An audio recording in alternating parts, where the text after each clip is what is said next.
Hello বন্ধুরা, welcome back to my channel. প্রতিদিনের মতো আজকেও তোমাদের জন্য একটা রেসিপি নিয়ে এসেছি। আজকে দেখাবো বন্ধুরা অসাধারণ একটা মিষ্টি বানিয়ে। বন্ধুরা, এই মিষ্টিটা বানানোর জন্য কিন্তু ছানা সুজি কিছুই লাগবে না। এটা কিন্তু বন্ধুরা আমি অন্য রকমভাবে বানাবো, আর খুবই সুন্দর। এরকম কিন্তু মিষ্টি তোমরা রেসিপি আগে দেখোনি। এতটাই সুস্বাদু হয় এই মিষ্টিটা, মুখে দেওয়া মাত্র কিন্তু মিলিয়ে যাবে। বন্ধুরা, তোমরা কিন্তু একবার বানালে এটা বারবার বানিয়ে খেতে চাইবে, এতটাই সুস্বাদু হয়।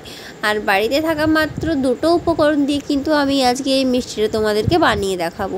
শেষ পর্যন্ত দেখতে থাকো। ভালো লাগলে লাইক, কমেন্ট, শেয়ার, সাবস্ক্রাইব করতে কিন্তু একদম ভুলবে না। তো চলো শুরু করি।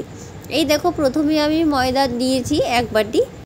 তো ছোটো বাটিতে 1 বাটি আমি ময়দা নিয়ে নিয়েছিলাম। এরপর সামান্য একটু নুন দিলাম, ছোটো চামচে 1 চামচ আমি বেকিং পাউডার দিয়ে দিলাম। এরপর ঘি কিন্তু অনেকটা পরিমাণ দিতে হবে বন্ধুরা। এই ঘি দিয়েই কিন্তু ময়দাটা ভালো করে মাখিয়ে নিতে হবে। এই দেখো, ঘি দিয়ে কিন্তু খুব ভালো করে মাখিয়ে নেব। ঘিটা কিন্তু তোমরা বেশি করে দেবে। এই দেখো, পুরো হাতে ঘি লেগে আছে। ঠিক এই রকমভাবে মাখতে হবে এটা। এই দেখো, এরপর সামান্য একটু জল দিয়ে আমি এটাকে মেখে নেব। এটার একটা ডো বানিয়ে নেব আমি। এই দেখো, ডোটা বানিয়ে নিয়েছি। এটাকে 10 মিনিটের জন্য রেখে দিয়েছিলাম। এরপর বন্ধুরা এই ডোটা থেকে আমি একটু একটু নিয়ে মিষ্টি তৈরি করে নেব। এই দেখো, এইটুকু নিয়ে লম্বা করে মিষ্টিটা আমি তৈরি করব। এই দেখো, ঠিক এইভাবে কিন্তু মিষ্টিটা তৈরি হবে। এই দেখো, দেখতে কতটা সুন্দর লাগছে বন্ধুরা।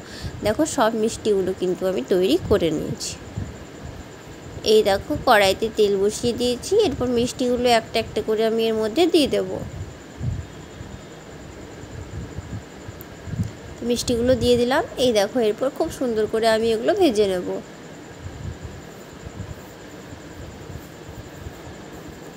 এই দেখো, লাল লাল করে ভেজে নেব।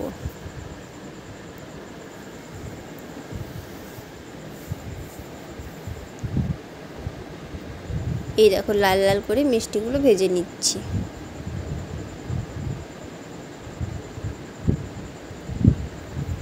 লো ফ্লেমে কিন্তু মিষ্টিগুলো ভাজতে হবে। এগুলো হয়ে গেছে বন্ধুরা, তুলে নেব। এই দেখো, একই রকমভাবে আমি সব মিষ্টিগুলো ভেজে নিয়েছি একদম লাল লাল করে। এখানে চিনির শিরা বানিয়েছি সমান পরিমাপে জল চিনি দিয়ে, আর দিয়েছিলাম সাথে 2টো এলাচ। এই চিনির শিরার মধ্যে এরপর মিষ্টিগুলো আমি দিয়ে দিলাম। মোটামুটি 10 মিনিট পর এটার থেকে আমি নামিয়ে নেব। তো দেখো, 10 মিনিট পরে আমি মিষ্টিগুলো নামিয়ে নিয়েছি চিনির শিরা থেকে। দেখতে কতটা সুন্দর লাগছে বন্ধুরা। দেখো, দেখেই বোঝা যায় যে কোন জিনিস কেমন হয়েছে। এই দেখো, প্রত্যেকটা মিষ্টিতে কিন্তু একদম রস ঢুকে গেছে। দেখো, একটা ভেঙে দেখায় বন্ধুরা। এই দেখো, ভেতরটা কিন্তু এরকম নরম তুলতুলে হবে, পুরো রসে ভরা। এই দেখো কতটা সুন্দর লাগছে। তো বন্ধুরা দেখো, কোনো রকম সুজি ছানা ছাড়াই কিন্তু আমি মিষ্টিগুলো বানিয়ে নিলাম।